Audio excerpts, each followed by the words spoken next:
Good morning students. हमारा छठा chapter चल रहा है 12th क्लास का वंशाणु गति का आणविक आधार। उसका हम 7वां पार्ट पढ़ेंगे। उस 7वें पार्ट में एक महत्वपूर्ण टॉपिक पढ़ेंगे जिसका नाम है यूकैरियोट्स में अनुलेखन। आपकी एनसीईआरटी की बुक में ये चित्र मिल जाएगा। 112 पेज पर ये चित्र आपको मौजूद है। 121 पेज पे 121 पेज पे ये चित्र आपको मिल जाएगा। किसका? यूकैरियोट्स में अनुलेखन का। अब यूकैरियोट्स में अनुलेखन पढ़ने के पहले मैं आपको कुछ 4-5 शब्दावली बताऊंगा। उन शब्दावली को आप याद रख लेंगे तो ये अनुलेखन की प्रक्रिया आप आसानी से समझ जाएंगे। इसको समझाने के पहले मैं आपको साथ ही में 4-5-7 ऑब्जेक्टिव दे रहा हूं। जो वीडियो देखते देखते आप उस ऑब्जेक्टिव के आंसर चेक करना, मिलाना और इसके यूट्यूब के मैसेज बॉक्स के अंदर आप उसके आंसर डाल देना। अब ऑब्जेक्टिव कौन कौन से आप नोट कर लीजिए। सबसे पहले ऑब्जेक्टिव है HNRNA का पूरा नाम क्या है। दूसरा ऑब्जेक्टिव HNRNA का विशेष गुण क्या है। तीसरा टेम्पलेट स्ट्रैंड किसे कहते हैं। तीसरा MGPPP का पूरा नाम क्या है। अगला एडिनेलिक एसिड कहाँ जुड़ता है। अगला पॉली एडिनाइलेशन क्या है। अगला जो है पूर्णतः संसाधित RNA किसे कहते हैं। अगला स्प्लिट जीन अरेंजमेंट क्या है। और आखिरी है HNRNA हो चुका है तो है ना। ये ऑब्जेक्टिव आपको इसके अंदर से ढूंढ करके लिखना है। अब मैं जो कुछ बता रहा हूँ आपको 4-5 टर्मिनोलॉजी, जिसको समझने पर, याद रखने पर आप इस पूरी प्रोसेस को समझ जाएंगे। जो अनुलेखन के बारे में आप अच्छे से जानते हैं कि डीएनए से किसका निर्माण होना, डीएनए से आरएनए का या mRNA बोल दो, mRNA के निर्माण की प्रक्रिया को अनुलेखन कहते हैं। हम यूकैरियोट्स में अनुलेखन क्यों पढ़ रहे हैं? क्योंकि यूकैरियोट्स में अनुलेखन की प्रक्रिया अत्यंत जटिल प्रक्रिया है और एक लंबी प्रक्रिया है, जबकि प्रोकैरियोट्स में ये प्रक्रिया धीमी, सरल है। और आपकी बुक में जो है केवल यूकैरियोटिक में अनुकलन का डिटेल दिया हुआ है, इसलिए हम इसके बारे में पढ़ रहे हैं। कुछ 5-6 शब्द याद रखना। सबसे पहला यही शब्द है, डीएनए से mRNA बनना अनुलेखन या ट्रांसक्रिप्शन कहलाता है। दूसरे नंबर पे याद रखना कि जब डीएनए से mRNA बनता है तो डायरेक्ट mRNA बन करके एक विशेष प्रकार के आरएनए बनता है जिसको HNRNA कहा जाता है। HNRNA का पूरा नाम क्या है? Heterogeneous nuclear RNA. Heterogeneous nuclear RNA मतलब हिंदी में बोलते हैं इसको विषमांगी आरएनए। विषमांगी आरएनए अभी बताऊंगा। विषमांगी मतलब इसके अंदर 2 अलग अलग प्रकार के जीन्स पाए जाते हैं, इस कारण इसको विषमांगी आरएनए कहते हैं। इसको प्राथमिक प्रतिलिपि या प्राइमरी ट्रांसक्रिप्ट भी कहते हैं। किसको? HNRNA को। अब इस HNRNA में क्या विशेषता है? तो ये जो आरएनए है, इस आरएनए के अंदर यह विशेषता है कि इसमें 2 प्रकार के जीन पाए जाते हैं। ये जो त्रिभुज बता रहा हूं, इस त्रिभुज वाले भाग को बोलते हैं एक्सोन। इसको क्या बोला जाता है? एक्सोन। और हर एक्सोन के बीच में है इंट्रॉन। एक्सोन मतलब होता है व्यक्तेक जीन, और इंट्रॉन मतलब होता है अव्यक्तेक जीन। व्यक्तेक जीन वह जीन जिसके अंदर आनुवांशिक सूचनाएं क्या पाई जाती है? आनुवांशिक सूचनाएं पाई जाती हैं, उसे एक्सोन। और जिनमें आनुवांशिक सूचनाएं नहीं पाई जाती है उन्हें अव्यक्तेक या इंट्रॉन कहा जाता है। अब 2 प्रकार के जीन हैं, इसलिए इसको विषमांगी आरएनए कहा जाता है। सबसे पहले डायरेक्ट आरएनए न बन करके HNRNA बनेगा। ठीक है। दूसरा आएगा तीसरा पॉइंट। तीसरे पॉइंट में आपको याद रखना है केपिंग और टेलिंग। केपिंग और टेलिंग 2 प्रोसेस होंगी। एक रीजन है केप रीजन जो 5 प्राइम सिरे पर है, केप रीजन जिस पर केपिंग की प्रक्रिया होगी। और केपिंग की प्रक्रिया में यहां पर MGPPP मतलब मिथाइल ग्वानोसिन ट्राइफॉस्फेट, इसको शॉर्ट में MGPPP के नाम से जानते हैं, जिसके 6 से 7 अणु जुड़ते हैं स्केप रीजन पर।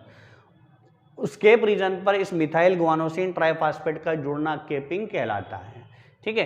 इसी प्रकार टेलिंग जो 5 प्राइम सिरा है, 3 प्राइम सिरा है, इस 3 प्राइम सिरे पर जो है एडिनेलिक एसिड, कौन सा एसिड? एडिनेलिक एसिड के 200 से 300 अणु जुड़ते हैं। ठीक है। 3 प्राइम सिरे पर एडिनेलिक अम्ल के। तो यहां पर जो क्रिया हो रही है उसको बोलेंगे टेलिंग। और टेलिंग के अंदर जो है 200 से 300 एडिनेलिक एसिड जुड़ रहे हैं, इसलिए इस प्रक्रिया को पॉली एडिनाइलेशन भी कहा जाता है। पॉली मतलब अनेक, किसका? एडिनलिक एसिड के अनेक अणुओं का जुड़ना पॉली एडिनाइलेशन कहलाता है, जो 3 प्राइम सिरे पर होगा। कैपिंग टेलिंग के बाद अगली प्रोसेस आएगी स्प्लाइसिंग। स्प्लाइसिंग या संबंधन। किसकी स्प्लाइसिंग? आरएनए की स्प्लाइसिंग या आरएनए संबंधन। संबंधन मतलब होता है समान को बांधना, इंट्रॉन इंट्रॉन इंट्रॉन को बांधना, और सॉरी एक्सॉन एक्सॉन एक्सॉन को बांधना और इंट्रॉन इंट्रॉन इंट्रॉन को हटा देना, जिससे एक नया आरएनए बनेगा जो कि पूर्णतः संसाधित आरएनए बनेगा। तो ये 4 प्रोसेस होंगी। इन 4 प्रोसेस को मैं एक चित्र के माध्यम से आपको समझा रहा हूँ। ये चित्र आपके एनसीईआरटी के बुक में मिल जाएगा। सबसे पहले याद रखना है कि ये डीएनए का डबल स्ट्रैंड है, डीएनए है। डीएनए जो है, डीएनए के ये दोनों स्ट्रैंड में से एक स्ट्रैंड ऊपर वाला जो लिखा है उसको बोलते हैं कोडिंग स्ट्रैंड, और नीचे वाला स्ट्रैंड लिखा है जिसको बोलते हैं टेम्पलेट स्ट्रैंड। इस टेम्पलेट स्ट्रैंड की पोलैरिटी 3 प्राइम से 5 प्राइम, पोलैरिटी या ध्रुवता 3 प्राइम से क्या है 5 प्राइम है, और कोडिंग स्ट्रैंड की पोलैरिटी 5 प्राइम से 3 प्राइम है। जब रेप्लिकेशन की क्रिया होती है, मतलब डीएनए से डीएनए बनना होता है, तो ये दोनों स्ट्रैंड उस क्रिया में भाग लेते हैं, ठीक है। और जब डीएनए से आरएनए बनना होता है तो केवल टेम्पलेट स्ट्रैंड जिसकी पोलैरिटी 3 प्राइम से 5 प्राइम है वही भाग लेता है। और जब ये 3 प्राइम से 5 प्राइम टेम्पलेट स्ट्रैंड वाला जो है डीएनए का भाग काम करता है, तो इससे जो नया आरएनए बनेगा वो 5 प्राइम से 3 प्राइम वाला बनेगा। मतलब है 3 प्राइम से 5 प्राइम, पर इससे जो नया डीएनए बन रहा, आरएनए बन रहा है आखिरी में, वो आरएनए क्या होगा 5 प्राइम से 3 प्राइम वाला बनेगा, ठीक है। स्टेप बाय स्टेप आपको समझते आना है। सबसे पहली स्टेप याद रखना है कि जो अनुलेखन की क्रिया होती है, उस अनुलेखन की क्रिया में डीएनए का केवल टेम्पलेट स्ट्रैंड जिसकी पोलैरिटी ध्रुवता 3 प्राइम से 5 प्राइम है वही भाग लेता है, जबकि रेप्लिकेशन में दोनों स्ट्रैंड भाग लेते हैं। दूसरे नंबर पे याद रखना कि जो डीएनए से टेम्पलेट स्ट्रैंड के द्वारा जब आरएनए बनता है तो डायरेक्ट एक पूर्ण संसाधित आरएनए ना बनकर पहले एक विशेष प्रकार का आरएनए बनता है जिसे एचएन आरएनए या हेटेरोजीनियस न्यूक्लियर आरएनए कहा जाता है, जिसको प्राथमिक प्रतिलिपि या प्राइमरी ट्रांसक्रिप्ट कहते हैं, ठीक है, जो कि 5 प्राइम से 3 प्राइम वाला होता है। 5 प्राइम सिरे को केप रीजन और 3 प्राइम सिरे को टेल रीजन भी कहा जाता है, ठीक है। दूसरे नंबर पे, अगले नंबर पे हम बताएंगे कि जो हेटेरोजीनियस न्यूक्लियर आरएनए है उसमें कैसी व्यवस्था होती है, तो उसके अंदर एक विशेष प्रकार की व्यवस्था होती है। उस व्यवस्था को बोलते हैं split gene arrangement. Split gene का अर्थ होता है अल्टरनेट क्रम में जीन्स का पाया जाना, intron exon intron exon intron exon intron exon intron. इस व्यवस्था को क्या बोलते हैं स्प्लिट जीन अरेंजमेंट। एक्सॉन आपको पता है जिसको बोलते हैं व्यक्तिक जीन, जिसके अंदर आनुवांशिक सूचनाएं पाई जाती हैं, और इंट्रॉन होता है अव्यक्तिक जीन जिसके अंदर आनुवांशिक सूचनाएं नहीं होती है। अगले नंबर पे याद रखना है, यहाँ हो गई स्प्लिट जीन अरेंजमेंट। अगले नंबर पे याद रखना है कि जो केप रीजन है, इस केप रीजन में एक प्रोसेस होती है, मतलब एचएनआरएनए में 2 प्रक्रियाएं होती हैं, ठीक है। एचएनआरएनए में 2 प्रक्रिया होती हैं। 3 प्राइम सिरे पर एक अलग प्रक्रिया होगी और 5 प्राइम सिरे पर अलग प्रक्रिया होगी। 5 प्राइम सिरे पर जो प्रक्रिया होती है उसको बोलते हैं केपिंग।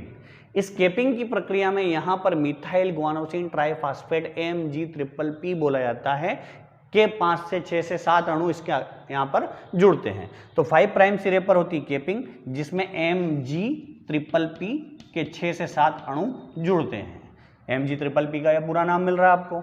फिर जो 3 प्राइम सिरा है, यहाँ पर जो है एक प्रक्रिया होती है जो टेल रीजन है। इस वाले रीजन को क्या बोलते हैं टेल रीजन। ये केप रीजन, ये टेल रीजन। इस टेल रीजन पर 200 से 300 एडिनेलिक एसिड जुड़ते हैं।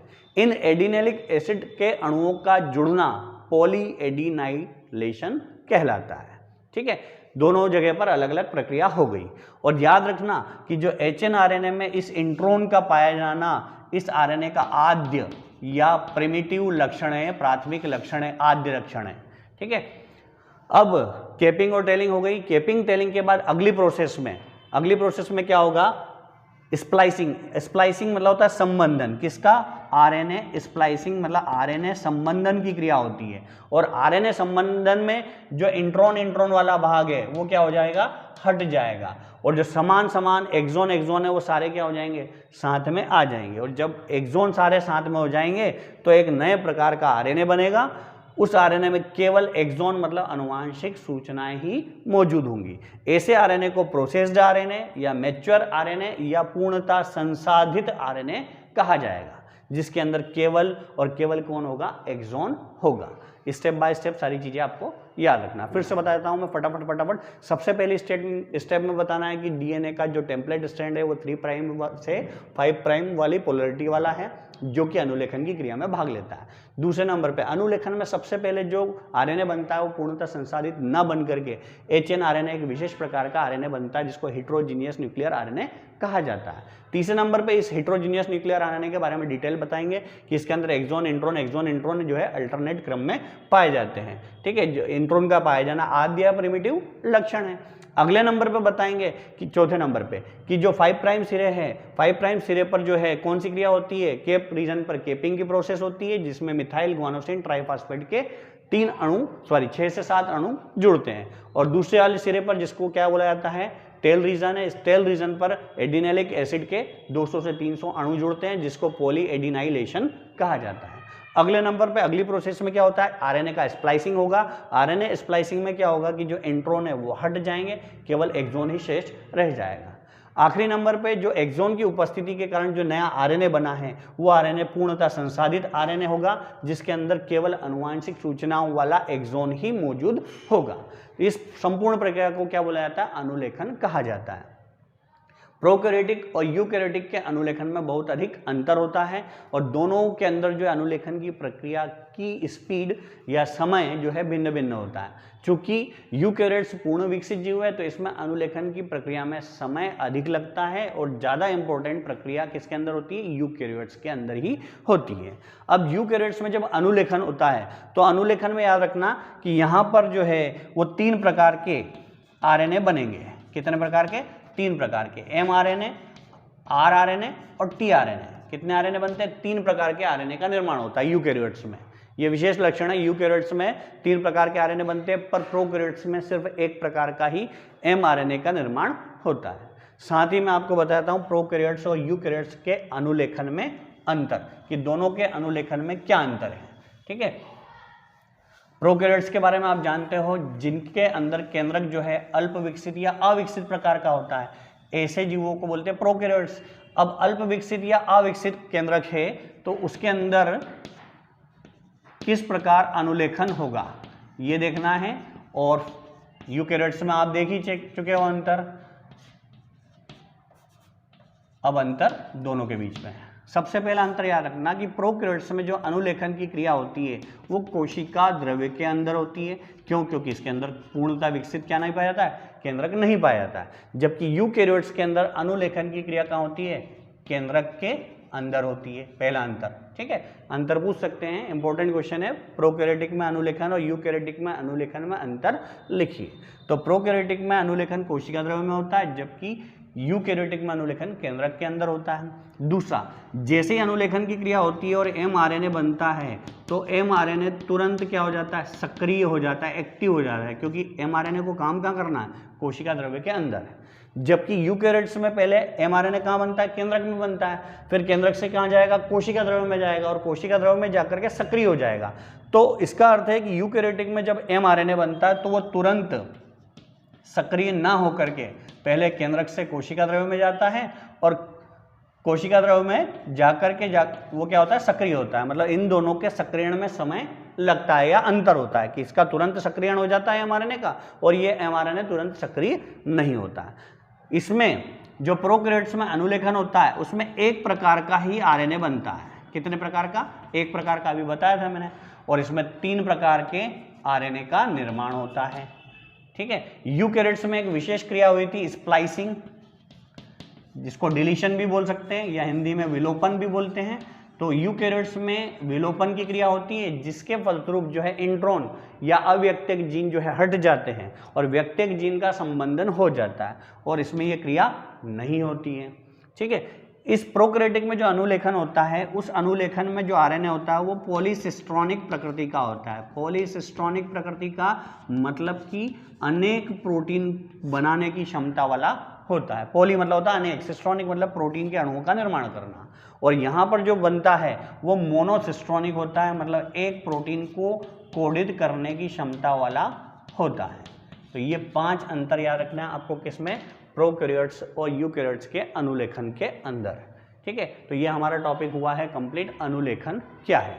ठीक है, ये 2 क्वेश्चन बने इसके अंदर, एक तो यूकैरियोट्स में अनुलेखन को समझाइए और दूसरा प्रोकैरियोटिक और यूकैरियोटिक में अनुलेखन में अंतर लिखिए। ये आपका टॉपिक कंप्लीट। Thank you.